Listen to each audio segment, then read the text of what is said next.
नमस्कार. आज आपण एका वेगळ्याच विषयावर बोलणार आहोत. याआधील व्हिडिओमध्ये मी तुम्हाला अभ्यासात जर मन लागत नसेल तर त्याविषयी काही मोटिवेशन देण्याचा प्रयत्न केला. पण आता तुम्ही जर अभ्यास करूनही मागे पडत असाल, परीक्षेत चांगले मार्क्स मिळत नसतील, तर यासाठी आपण हा व्हिडिओ तयार केलेला आहे. तर मग आपण स्टार्ट करूयात. ओके. सर्वप्रथम तुम्हा सर्वांना नमस्कार. आज क्लोज होमवर्क तुम्हाला एका नवीन मोटिवेशन करणार आहे, एका नवीन विषयावर. तर मी या व्हिडिओमध्ये तुम्हाला महत्त्वाचे काही रूल्स सांगणार आहे. ते रूल्स तुम्ही जर फॉलो केले तर तुम्ही नक्कीच पुढील परीक्षेमध्ये किंवा आता येणाऱ्या परीक्षेमध्ये टॉप करा. तर बघा, आता तुमच्याकडे काही दिवस उरलेले, तर त्या दिवसामध्ये तुम्ही जास्त वेळ अभ्यास करायचा नाही. जर तुम्ही 7, 8, 6, 5 तास अभ्यास करत असाल तर तुम्ही बंद करा. कारण यावेळेस जर तुम्ही जास्त अभ्यास केला तर तुमच्या प्रमाणाबाहेर तो अभ्यास जाईल आणि तुम्हाला काही समजणार नाही. तुम्ही कमाल जास्तीत जास्त 2 तास अभ्यास करा, पण तो असा करा की जो कोणीही करू शकणार नाही. अगदी एकाग्र चित्ताने तो अभ्यास करा. आणि जे दररोज करताना ते यावेळी कधीही करू नका.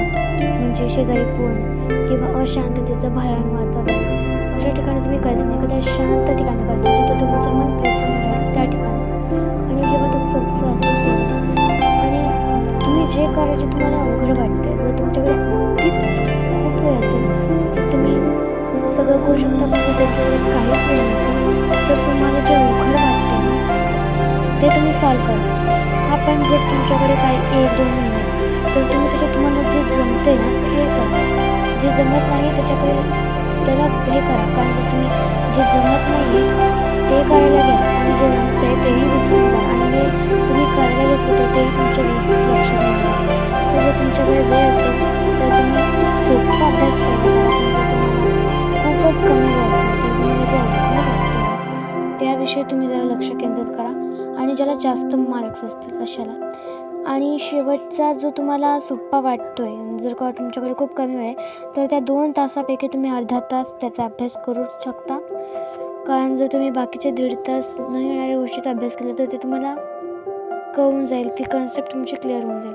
पण जे तुम्हाला सोपं वाटतं आहे त्याचा तुम्ही नक्कीच थोड्या वेळासाठी अभ्यास करू शकता. पॉईंट दुसरा, अभ्यास करताना मोबाईल जवळ ठेवू नका. बघा, बरेचसे असे विद्यार्थी असतात जे अभ्यास करताना आपल्या जवळ मोबाईल ठेवतात किंवा मग टेन्शन वगैरे आले किंवा ज्या मोबाईलमध्ये लक्ष गेलं तर तो मोबाईल घेऊन तासनतास त्याच्यावर बघत असतात रील्स वगैरे. आणि त्याच्यामुळे तुमचं अभ्यासावरही लक्ष विचलित होऊन मोबाईलकडे लक्ष जातं. त्यामुळे अभ्यास करताना मोबाईल अजिबात जवळ ठेवायचा नाही. तो तुमच्या जास्तीत जास्त कसा लांब ठेवता येईल याचा तुम्ही विचार करायचा आहे. त्यानंतर निदान तुम्ही ज्या टायमिंगमध्ये अभ्यास करताय, 2 तास सकाळी संध्याकाळी, कोणत्याही टायमिंगला जर तुम्ही अभ्यास करत असाल तर ते शांत जागी बसून अभ्यास करा. जर तुम्ही घरी बसला तर टी व्ही चालू असेल, इकडे तिकडे गप्पा वगैरे सुरू आहेत, आवाज येतो, अशा ठिकाणी तुम्ही जर बसला तर तुमचा अभ्यास कदापि होणार नाही. जर तुम्हाला व्यवस्थित अभ्यास करायचा असेल तर तुम्ही रोज अशांत ठिकाणी बसू नका. तुम्ही शांत ठिकाणी बसा. अशा ठिकाणी की जिथे कोणताही आवाज नसेल आणि तुम्हाला अभ्यास करायला अगदी सोपं वाटत असेल, अशा ठिकाणी जर तुम्ही बसला तर तुम्हाला खूप सिंपल आणि खूप साधी जाणार.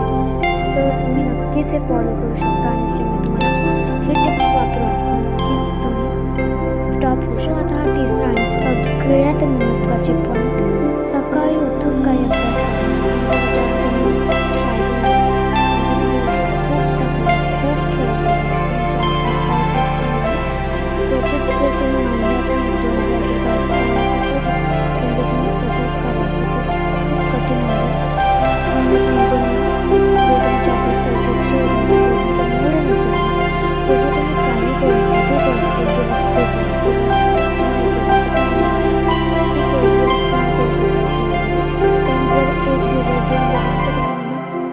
पूर्णपणे ब्लॅक होऊन जाणार. तुमचा अभ्यासावरचा कंट्रोल निघून जाणार. त्याला कंट्रोलमध्ये शिकायला ठेवा. नाही, आज मी नाही करणार ना, तुम्ही उद्या नक्की करणार, असं स्वतःशी बोलत राहा.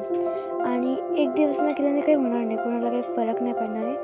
पण एक गोष्ट लक्षात ठेवा, जर तुमचं काही इम्पॉर्टन्स असेल आणि जर तुमची म्हणणं असेल की नको यार, ठीक आहे, असं काय करायचंच असं काही नाही आहे, तर तुमच्याकडे जेव्हा एखादी स्पर्धा येते तेव्हा तो तुमचा संघर्ष करण्याचा वेळ असतो, तेव्हा तुम्ही मागे हटणे रॉंग असणार आहे.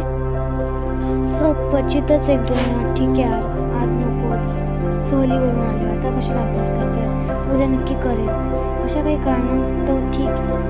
पण जर तुम्ही दररोज करत असाल तर ते कदापि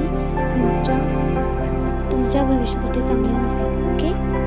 सो अशा प्रकारे जर तुम्ही टिप्स फॉलो केले तर तुम्ही नक्कीच आता इथून पुढे मला परीक्षेमध्ये नक्कीच तुम्ही टॉप कराल, प्रथम क्रमांक मिळाला. जर तुम्ही मिळून जा तर नक्कीच आमचं यूट्यूब चॅनल तुम्हाला नक्कीच आभार मानेल आणि अशाच प्रकारे आमचं यूट्यूब चॅनल तुम्हाला अशाच प्रकारे प्रोत्साहित करीत राहील